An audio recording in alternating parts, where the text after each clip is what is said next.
Tu sais comment on appelle ça? Un coup de cigare. Une guillotine. Bah, peu de bon sens. Qui aime bien les cigares? J'aime bien les cigares. Putain, mais t'es aussi, tu les fais trop bizarre. On dirait la paille de la cage. Et ta mère la pute à un moment, c'est comment ça se passe? Quoi? Qu'est-ce qu'ils ont? C'est beau, c'est artistique, c'est comme tout ce que je fais. C'est dégueulasse.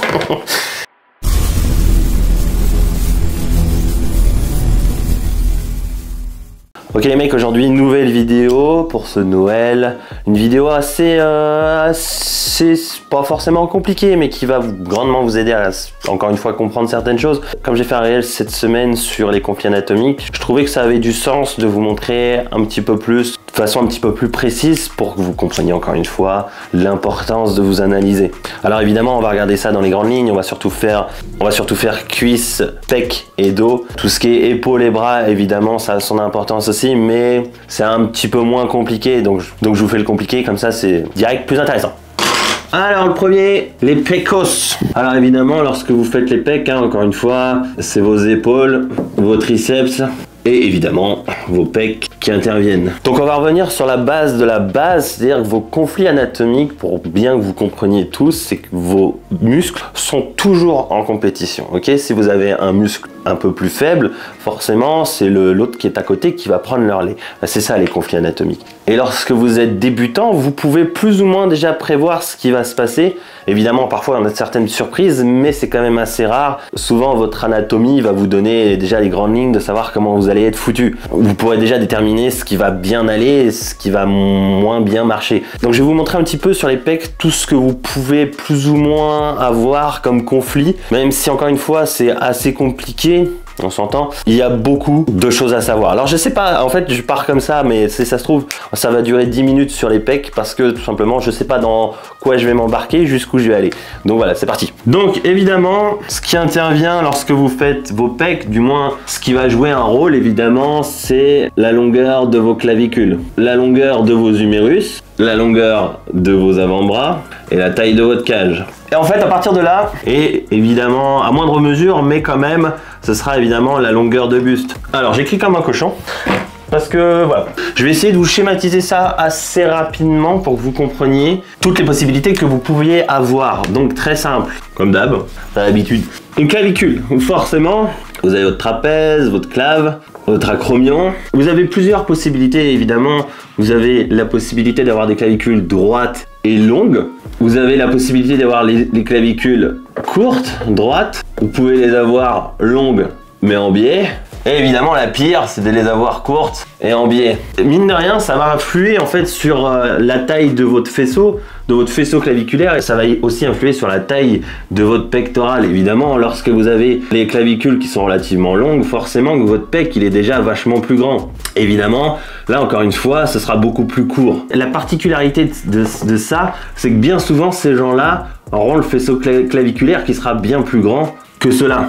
Et ici, souvent, bah là c'est la merde parce que parfois le delto il vient jusqu'ici et votre pec il sera tout petit et votre faisceau claviculaire pareil. Donc mine de rien, vous avez déjà 4 possibilités de forme de pec, on s'entend.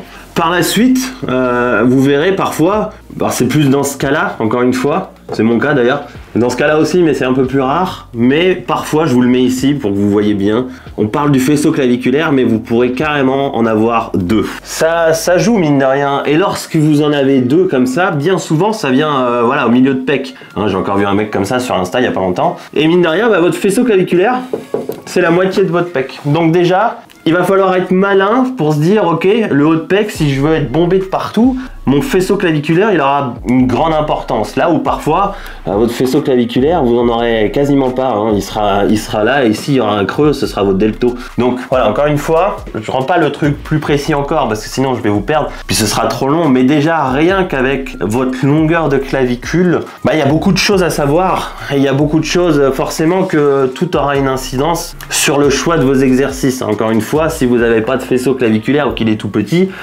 travailler le haut de pec ça n'aura pas d'importance, ou très peu, ce sera vraiment du détail. Alors, la longueur du mérus, je le mets avec l'avant-bras forcément, puisque ça va impacter vos développés. Là encore une fois, il y a 4 possibilités, voire même un peu plus. Donc évidemment, vous pourrez avoir les avant-bras courts. Je simule un développé, hein, comme ça tout le monde comprend. Les avant-bras courts et les humérus longs. Vous pourrez très bien avoir les avant-bras longs et les humérus courts. Et tout ça en fait, vous pourrez avoir non seulement, vous pourrez être dans ce cas-là, mais avec les bras courts ou les bras longs. Et mine de rien, encore une fois, ça a son importance. Vous pourrez très bien être comme ça avec les bras courts, donc là on rentre dans une génétique qui est beaucoup très avantagée pour les mouvements de poussée, mais forcément vous pourrez avoir un biceps assez long, et vous pourrez aussi, mine de rien, avoir, dans la majorité des cas, franchement, vous aurez le biceps qui est plutôt court. Et mine de rien, par exemple, Samuel Hartmann qui a eu une petite blessure récemment à cause de ça, forcément, parce qu'il l'avait en plus de ça, il l'avait court ici. Donc là, je rentre pas encore une fois dans les détails, mais attention à ça. Et évidemment, là où c'est problématique, c'est votre triceps, parce que votre triceps, il va forcément prendre, on l'a vu dans le réel de cette semaine, forcément que à la poussée, il va prendre le pas sur vos développés, même si votre cage sera plus épaisse ou non, mais ça on le verra après. Donc ça, cette configuration là, évidemment les gars, vous pourrez avoir très bien les bras courts comme les bras longs.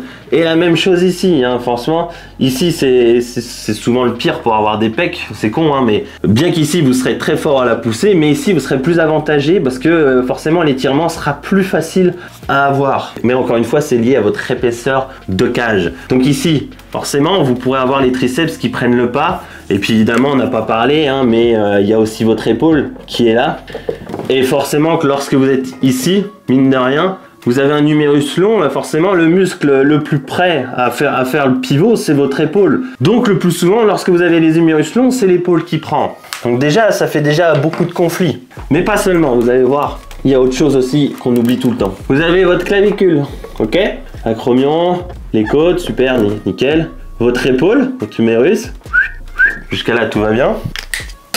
Et vous avez votre pec. Bon, je pars du principe que la clavicule est droite, on s'en fout. Votre pec qui fait ça, ok? Jusqu'à là, vous avez tous compris. Mais, deuxième solution aussi, votre pec, alors je vais exagérer pour que vous compreniez, mais votre pec il pourrait très bien faire ça. En fait, la grosse différence ici, c'est que votre pec, il est attaché beaucoup plus bas qu'ici. Et mine de rien, alors encore une fois, j'ai pas mon squelette, il va bientôt arriver. Mais imaginez-vous que vous pouviez pivoter. Forcément que celui sur les développés qui est comme ça, dès qu'il ouvre le bras, il est beaucoup plus étiré que celui qui a les pecs beaucoup plus courts sur l'humérus. Donc forcément, là aussi, l'orientation de vos coudes lors de vos développés aura une importance. Là où tout le monde vous dit de mettre les coudes, de rentrer les coudes comme ça, ici, oui, ok, super, mais potentiellement, tu auras beaucoup moins d'étirement que celui-là. Et encore une fois, on n'a pas encore parlé de la taille de la cage. Tout ça fait beaucoup de paramètres juste pour un pec, on s'entend. Mais tout ça est à prendre en compte. N'oubliez pas non plus, si on parle de blessure, là, par exemple, si vous aviez un humérus long et un pec qui est quand même assez long, ça va, si vous voulez, on va pas refaire le calcul, mais ça ira bien dans ce sens-là. Par contre, ici, si vous avez un humérus long et que vous le tournez, forcément, vous êtes plus proche de l'axe de rotation. Et mine de rien, la tension ici sera pas la même qu'ici, forcément. Donc ici, vous aurez beaucoup plus de difficultés qu'ici. C'est de la physique, les gars. Alors pour la taille de la cage, je vais exagérer le truc. Imaginez-vous en plan de coupe, là, vous êtes sur le banc, votre tête est ici. Ok, votre cage a fait ça. Votre clavicule, tête de humérus, tac tac, tête de humérus, hop hop, avant-bras. Ok, super. Là, on est sur une taille de cage relativement plate, ok? Mine de rien, votre pec, ok, il est ici. Il a une orientation. Ok, en plus de ça, il s'attache ici, je suis désolé. Il a une orientation, ok?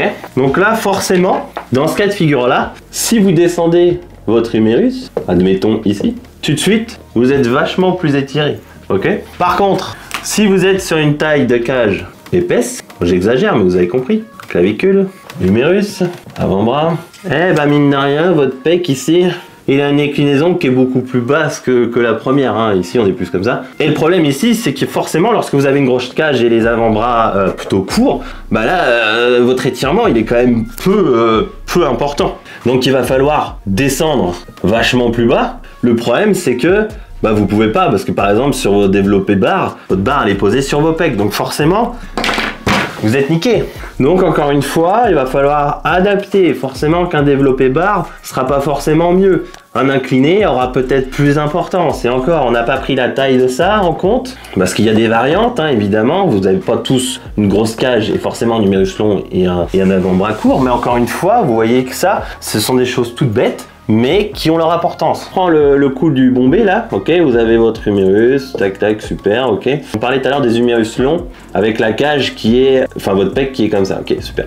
Ici, le plus souvent, vous avez votre épaule, et votre épaule, on l'a vu dans le réel, c'est ici que toute l'ascension va se faire. Donc en fait, votre pec, non seulement il n'est pas étiré, mais votre épaule va prendre le dessus. Et c'est ça un conflit anatomique, hein, encore une fois, c'est là que ça va être problématique.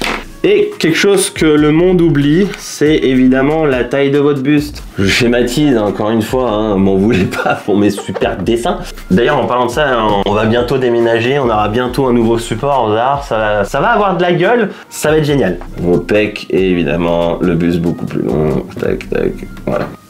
Alors, la taille de votre buste, le plus souvent, va avoir une importance dans la gueule que vos pecs auront, en fait. Ici, c'est con, mais comme ça prend une grande zone sur votre torse, forcément, vous avez le pec relativement plus plat. En fait, c'est con, il est plus plat que celui qui aura le buste beaucoup plus long, qui aura les pecs beaucoup plus bombés. Et vous regardez ça très bien sur les men's physiques. Les men's physiques avec le buste court, et le plus souvent, ils ont le buste court à très haut niveau, mis à part Benga, ils ont le pec beaucoup plus plat. C'est pas forcément bombé comme un gros bodybuilder avec parfois le buste long. Donc là c'est purement visuel, hein, encore une fois, mais c'est pour ça que je vous en parle quand même, parce que le plus souvent vous voulez avoir les pecs bombés mais vous êtes comme ça.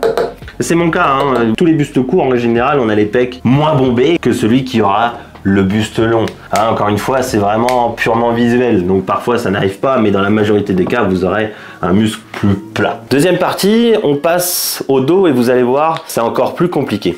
Allez, joyeux Noël, c'est pour la prochaine. Alors, tu viens de l'entendre, on va déménager le 1er février. Alors, dites-moi dans les commentaires si ça vous intéresse, parce qu'au début, je faisais du vlog et il y en a qui aiment bien ça aussi. La vie au Canada, c'est quand même assez particulier. Donc, si vous voulez que je vous montre mon nouveau chez moi, c'est con, hein, mais je sais qu'il y en a ça intéresse, parce que forcément, il y a beaucoup de différences avec le monde européen, on va dire. Donc, dites-moi si ça vous intéresse. Autre chose, je voulais évidemment vous remercier pour cette année. C'est un petit peu n'importe quoi. On a commencé l'année avec 900 abos sur Insta. On l'a fini à 9100, je crois, un truc comme ça. Donc forcément, ça avance très bien. Je suis très content, même si je voulais qu'on reste en petit comité. Je me rends bien compte que si on veut faire avancer la musculation, avec humilité évidemment, on sera obligé d'être nombreux, donc c'est cool qu'on soit de plus en plus. Je reçois énormément de messages sur Insta et je vous en remercie. Évidemment, je peux pas répondre à tout le monde, ma boîte de messages est pleine, mes demandes sont pleines en fait, donc je vois pas tous les messages. Parfois je pioche à droite à gauche pour pouvoir vous répondre, mais malheureusement je peux pas le faire. Je reçois aussi beaucoup de messages sur le fait que vous vouliez tous des analyses morpho. Malheureusement je ne peux plus en faire, je n'ai vraiment plus le temps de ça, c'est plus possible. J'ai beaucoup trop de projets qui vont arriver, donc évidemment le premier ebook là et d'autres projets qui vont arriver dans l'année, donc je ne peux plus du tout faire d'analyse morpho, c'est plus possible, hein. Une analyse morpho bien faite, ça me prend quasiment 1 heure, hein. Vous doutez bien que si je fais ça à longueur de journée, je peux plus quoi. Je peux même plus m'occuper de mes coachings après. Pareil pour les demandes de coaching, hein, c'est devenu n'importe quoi. Alors évidemment je traite toutes les demandes, je vous réponds pas forcément, je suis désolé, hein, c'est encore une fois, je fais pas ça tout seul, hein, on est deux, mais on peut pas tous vous répondre, c'est pas possible. Lorsque vous avez un message de moi, c'est que votre profil m'intéresse, donc je vous garde évidemment près de moi, mais malheureusement je peux pas vous garantir de vous prendre tout de suite, hein. J'ai malheureusement une base de clients qui reste quand même très stable, donc si je prends 1 ou 2 clients par mois, on a de la chance. Enfin malheureusement, tant mieux pour moi, hein, évidemment. Et pour vous donner une idée, j'ai des clients, ça fait déjà 3 ans que je les ai. Ça fait 3 ans et je les ai pris au tout démarrage. Maintenant ce sont encore des débutants, mais ça bench 32 kilos parfois, hein. Bon, par bras, c'est pas mal, ça avance. Donc voilà, je suis très fier de ça et encore une fois, merci à tous, ça fait super plaisir. L'année 2024 va être salé. Évidemment on va se voir en France, je vous communiquerai bientôt la date, même si évidemment je la connais, je sais pas, enfin j'attends que ce soit sûr pour vous dire en fait la date où je vais me pointer. J'espère qu'on se verra tous là-bas, ce sera cool, on pourra échanger. Alors évidemment je vous vois venir, j'ai déjà reçu pas mal de messages, mais on pourra pas s'entraîner tous ensemble, c'est pas possible, bien que je reviendrai en France pour un autre projet possiblement, on sait pas. 2024 va être une année charnue, donc on verra bien. Évidemment niveau voyage, il y aura certainement Las Vegas, New York, bref, peut-être Los Angeles, mais je pense pas qu'on aura le temps. Bref, il y a beaucoup de choses qui vont arriver dans mon année 2024. C'est un grand délire. Évidemment, je suis très content de mon sponsor YAM Nutrition. C'est génial de bosser avec avec eux. Iron Legacy, hein, bon là j'ai pas le t-shirt, mais ça fait aussi plaisir de pouvoir l'aider. Regardez, je vous montre. Dernier sweat, trop bien. Vraiment Iron Legacy alors je sais que pour les Français ça va potentiellement vous coûter un bras, mais s'il y a bien une marque où les t-shirts ne rétrécissent pas, les sweats tiennent bien, et le type est français évidemment, il vit au Québec, mais il fait ça avec passion et c'est ultra quali honnêtement, c'est pour ça que j'accepte de bosser avec lui, c'est vraiment quali de fou. Donc évidemment je vous la recommande, hein. Si vous voulez un sweat qui vous tienne tout un an et demi, que vous voulez mettre tout le temps, vraiment je vous le conseille. Oui, Rider Wear ça tient pas bien, Gorilla Wear ça a pas tenu, Gasp évidemment ça tient bien mais ça coûte un bras, et je suis conscient que ce soit pas à la portée de tout le monde, bien que Iron Legacy évidemment c'est pas donné non plus encore une fois, mais au moins ça va évidemment, non seulement c'est de la qualité donc ça se paye, mais en plus de ça vous allez le garder longtemps. Donc voilà, d'ici là passez de bonnes fêtes, profitez bien de vos proches, les miens sont loin, je sais ce que ça fait, donc voilà, mangez bien, buvez bien, mais de l'eau après le champagne. Avant, après. Sinon, t'y es cuit. Allez, des bisous et on se voit dimanche prochain, évidemment. I wake up to a little bit of drool on my pillow, feel like it's gonna be a bad day. Yeah, I'm tired of shit, and the coffee ain't hit yet, damn, ain't that great. I don't wanna go to work, cause my boss is a jerk, and I'm not even